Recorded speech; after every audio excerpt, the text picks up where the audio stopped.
Bonjour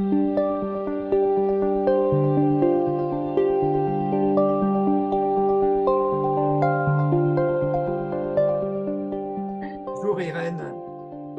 Bonjour Gilles.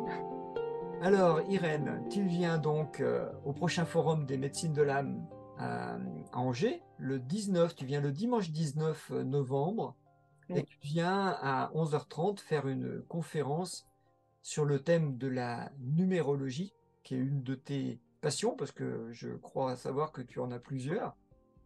Et c'est exact, et je viendrai avec plaisir. Oui, j'ai plusieurs passions. Bon, la première passion, c'est lié à mon histoire de vie. Et donc, je suis passionnée de bien-être.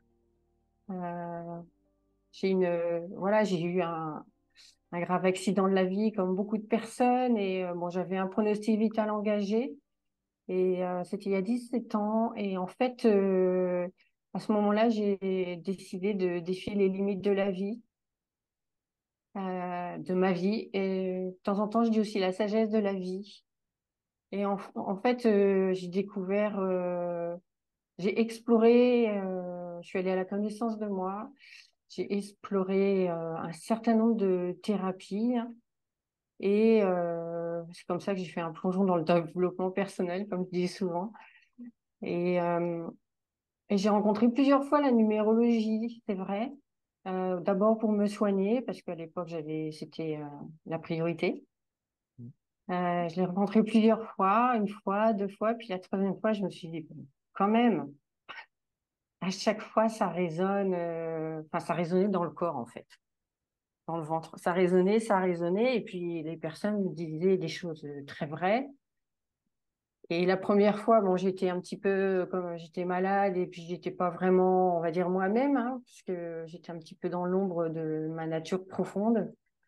Bon, la personne m'a dit des choses qui étaient très vraies, mais qui n'étaient pas très confortables, en fait, pour moi de l'entendre, même si, dans le fond de moi, je savais que j'avais un certain nombre de choses à améliorer, à développer et à explorer.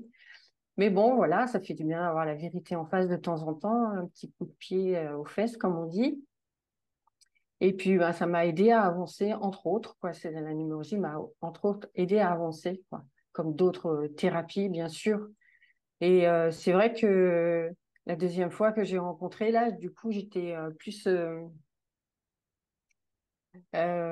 sur la voie de guérison et puis je me remettais à faire Mhm. des projets professionnels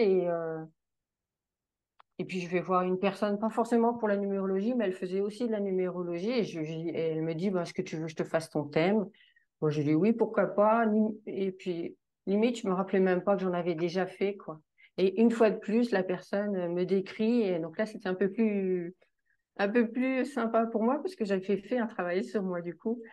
Et, euh, et voilà. Et je me suis dit, ben, c'est encore dans le corps. Je sentais que ça résonnait dans le ventre. Et je me dis, bon, ben, il faut que j'y aille à un moment donné, quoi. Donc, je regarde comment je pourrais être formée, etc. Puis, je me suis formée. Et ça fait 10 ans que je suis formée et que j'accompagne. En fait, j'adore en fait cet outil. La numérologie, j'adore parce que c'est simple. Il faut juste savoir compter de 1 à 9. Ça, c'est l'aspect cerveau gauche, mais le cerveau droit, l'aspect intuitif, toi, tu en as fait un outil, puisque ta conférence, c'est se révéler pour se relever, parce que c'est ton histoire. Et Oui. est-ce que c'est ça que tu essayes de faire à travers ta pratique? Faire... Ben oui, c'est ça, c'est se révéler. Pour moi, vraiment, moi, je suis allée me révéler, effectivement.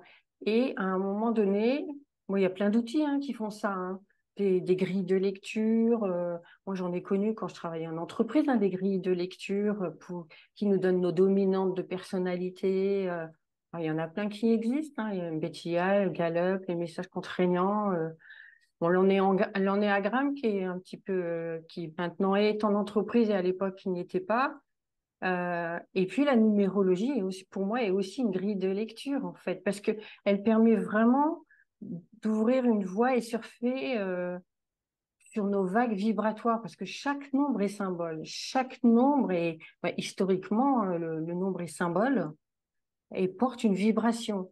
Il porte des potentialités, il porte des freins, il porte des ressources, il porte des besoins.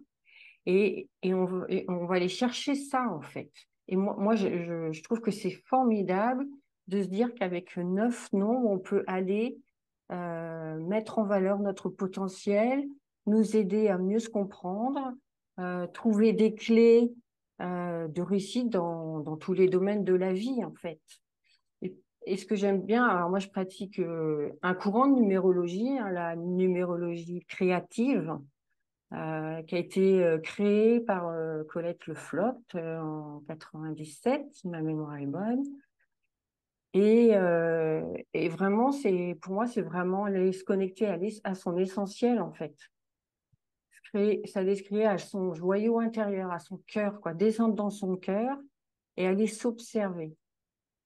Et Donc, ça peut éclairer à la fois, oui, c'est là où tu rejoins le Forum des médecines de l'âme, du coup, parce que je suppose que quand tu parles du cœur, tu parles de l'âme. aussi, oui, ouais, bien sûr. Moi, je me suis rendu compte que euh, plus j'avançais dans la découverte de moi, de moi-même, de soi, euh, plus je me connectais à mon âme. C'est comme si je dialoguais avec mon âme, en fait. Et il y a des moments où quand je suis ma numérologie, vraiment, quand je suis vraiment en vibration avec mes noms, ce que j'appelle mon diamant, mon joyau intérieur, ma musicalité profonde, eh bien, c'est comme si je dialoguais avec mon âme, ou je lui faisais des cadeaux, en fait. Et puis, en retour, bah, je reçois des cadeaux aussi. On dialogue ensemble, c'est un petit peu comme des vagues. Moi, j'aime bien cette image-là. Je lui donne des cadeaux où on dialogue ensemble et elle me renvoie des cadeaux. Et pour moi, c'est le fait de se reconnecter à mon âme qui a permis de la guérison, en fait, qui a permis pour moi de guérir, en fait. C'est comme si avant, j'étais complètement coupée de mon âme, en fait. J'étais beaucoup dans un modèle sociétal, modèle éducatif. Voilà, j'étais la petite fille modèle, mais à un moment donné, j'étais coupée de mon cœur et donc effectivement de mon âme. C'est pour ça que tu as écrit un, un livre qui va sortir juste avant le forum, donc qui sera normalement au forum, et dans lequel tu racontes un peu tout ton parcours initiatique, tu dis, et pour aider les Oui, gens à faire de même. Mm. ouais, c'est exactement ça. C'est un récit initiatique et je raconte oui, toutes les prises de conscience. C'est beaucoup plus vaste que la numérologie, hein. J'explique toutes les prises de conscience que j'ai eues dans ce livre, donc que ce soit par rapport à la famille, au modèle éducatif, et puis tout le transgénérationnel, et puis aussi les outils que j'ai pu utiliser, dont la numérologie, bien sûr. Et la numérologie, moi, je la lis beaucoup à la communication non violente, hein, qu'on appelle aujourd'hui plus communication bienveillante, mais pour moi, c'est vraiment très lié dans ma façon d'approcher la numérologie parce qu'on parle avec des mots. Et les mots, pour moi, sont vraiment très importants, résonnent. Alors, soit ils résonnent avec un E majuscule, soit ils nous résonnent, AI, selon qu'on est dans la résonance avec le corps, avec la vibration, ou selon qu'on résonne avec notre mental. Donc ça dépend de ce qu'on fait. Mais en tout cas, oui, ce récit initiatique, voilà, il explique comme ça, alors avec sérieux certes, parce que ce que j'ai eu, c'était très grave, mais aussi avec légèreté, parce que j'aime bien la vie avec la légèreté, et c'est important de sourire dans la vie. Euh, et donc, voilà, j'explique un certain nombre de prises de conscience, d'outils thérapeutiques que j'ai pratiqués plus ou moins. Il y a certains outils thérapeutiques que j'ai pratiqués peu, d'autres qui m'ont vraiment résonné dans mon corps, dans ma vie, et auxquels je me suis formée pour pouvoir transmettre dans mes accompagnements. Et donc, il y a la numérologie qui est dedans, quoi, qui est dedans, bien sûr.